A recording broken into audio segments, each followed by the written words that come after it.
انا قلت بقى احط الخليط على دبابيس الفراخ، على وراك الفراخ، علشان تبقوا شايفينها معايا وانا بتبلها زي ما انتوا شايفين كده.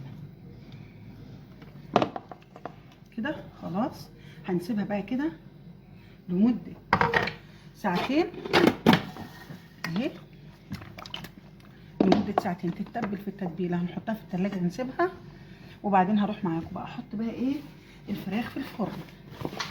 الصينيه انا عفوا هحط الرز في الفرن، عفوا انا اسفه.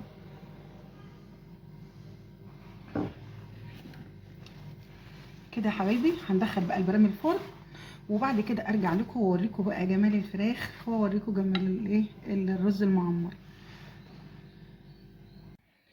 خلصت يا حبايبي معاكم الرز المعمر، وعملنا كمان الفراخ المشويه اللي بطريقه جديده اللي انا قلت لكم عليها، مش الطريقه اللي انا متعوده عليها، ان انا بحطه في الصوص واسيبه لما ياخد لغلوتين وبعدين اسيبها تتشوي لوحدها.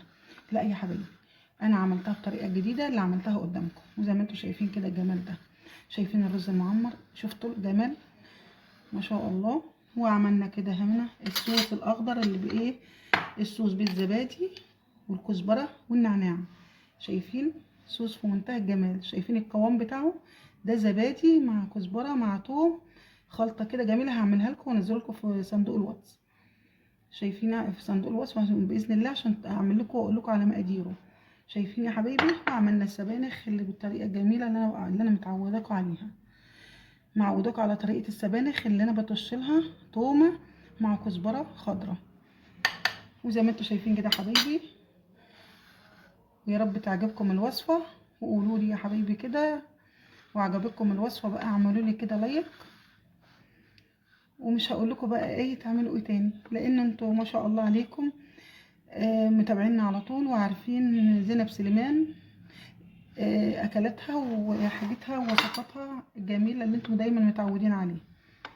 اشكركم يا حبايبي على متابعتكم ليا، وجزاكم الله خير على متابعتكم. شكرا لحضراتكم.